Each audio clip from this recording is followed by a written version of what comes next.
विनोद बेटा, खाना सामने में रख के नहीं रोना चाहिए। बाबूजी तुमको तुम्हारे भले के लिए ही ना डांटते हैं।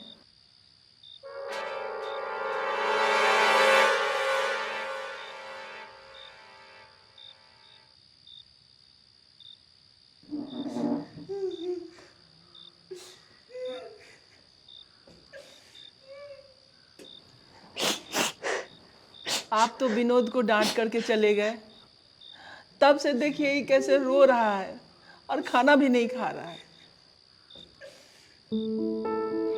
देखो बेटा, मैं तुम्हें जो कुछ भी कहता हूँ या जिसके लिए गुस्सा करता हूँ, उसके पीछे तुम्हारे खुशहाल भविष्य का मैंने सपना देखा है।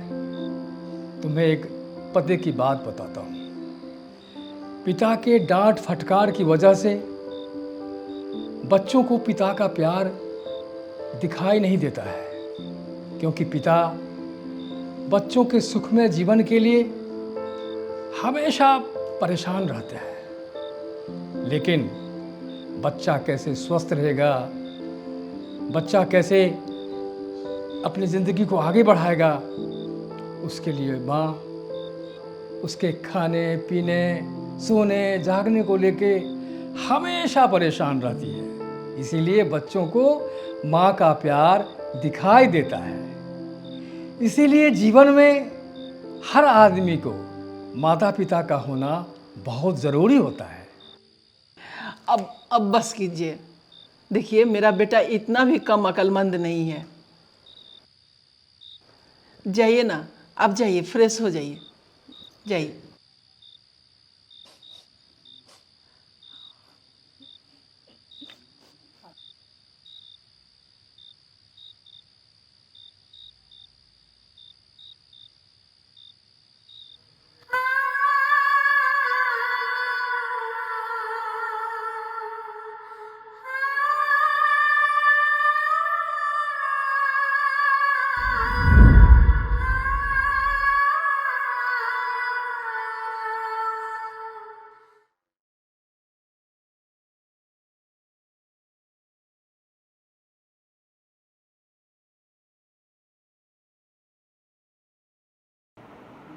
मधु, मधु, खाना खाना खत्म हो गया, थाली अंदर ले जाओ।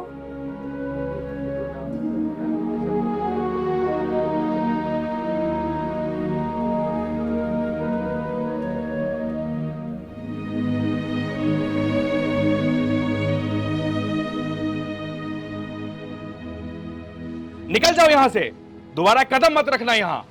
तुम एक चोर उचक्का हो, तुम बदमाश हो, हत्यारा हो। बिना माँ बाप के ठिकाना नहीं है तुम्हारा। ये तुम बुजुर्ग जो मदद किए हो, इसके पीछे भी कुछ साजिश होगा।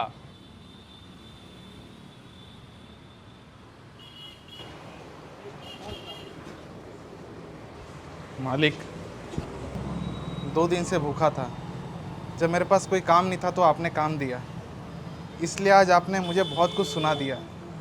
फिर भी मालिक, ये सब के बावजूद मैं आपका आशीर्वाद लेकर जा रहा हूँ। मेरी गलती सिर्फ यही है कि हमने सिर्फ बुजुर्ग की मदद कर दी और आपको इतना तकलीफ़ हो गया।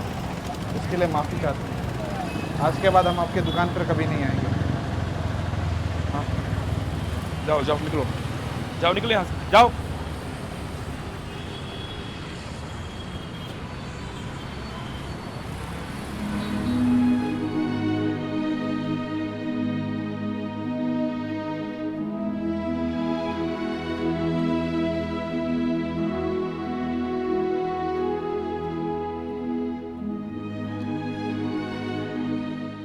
मधु,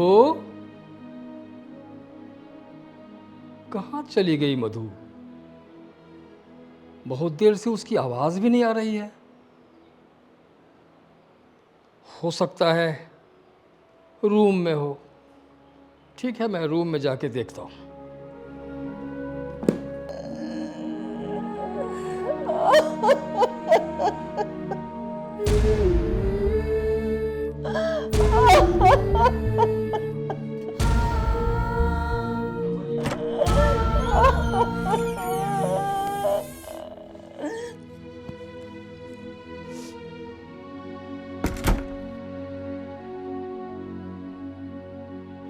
मधु, क्या हुआ? कुछ नहीं, थोड़ा सा पेट में दर्द हो रहा है।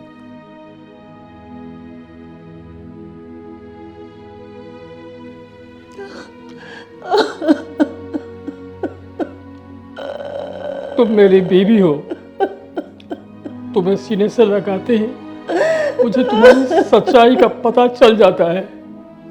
मैंने सच्चाई को स्वीकार कर लिया है, इसलिए रोना और भगवान को कोसना बंद कर दिया हूँ। फिर आपके आंख में क्यों आंसू है? मैं रो नहीं रहा हूँ, तुम्हारी आंखों में आंसू देखकर मेरी भी आंखों में आंसू आ गए। मैं भी आपकी बीवी हूँ, आपके मन की बात को मैं पढ़ सकती हूँ। मधु, जानती हो, बच्चों को देखकर हर पिता को कुछ कर गुजरने की हिम्मत बढ़ती है और पत्नी को देखकर हर पति को और जीने की लालसा दिल में जागती है। और आपको तो पता होगा ना कि सारे मोह माया के बाद पत्नी के लिए उसका पति ही उम्मीद की आखिरी मंजिल होता है। बहुत दिनों से मुझे विनोद की बहुत याद आ रही है। तुमको तो पता होगा मेरा बच्चा मुझसे कितना नाराज रहता था, कितनी बार उससे गले लगने का मन करता था, लेकिन मैं देखती थी आपको कि आपकी बाहें उसको गले लगाने के लिए कितना फड़फड़ाया करती थी, लेकिन विनोद वो कभी आपसे अच्छे से बात भी नहीं करता था।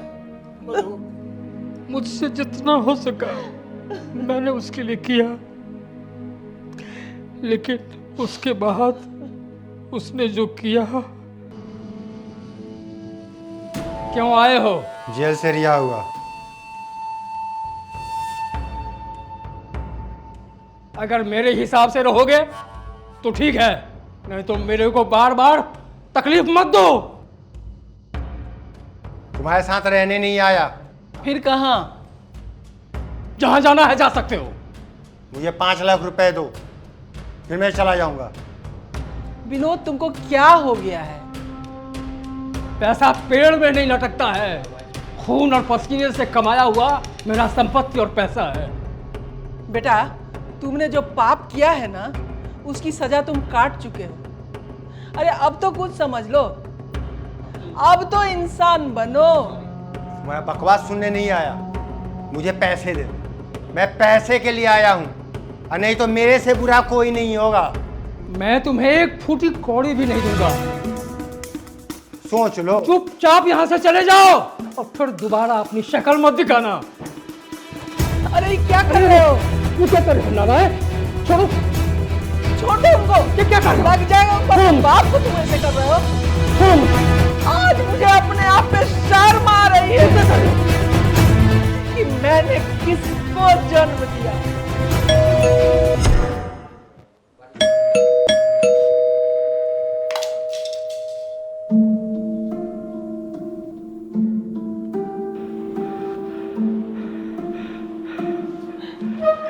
कुछ हुआ नहीं ना?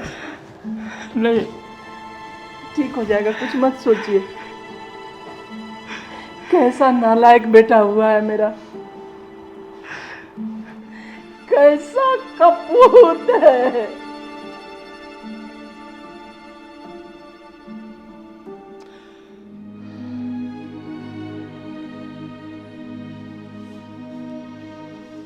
भगवान के सामने अपनी नहीं चलती है।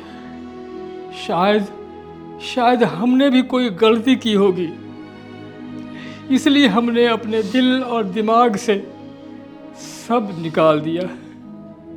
तुम भी ऐसा ही सोचो और खुश रहो। सब्जी मेरी, मधुशाला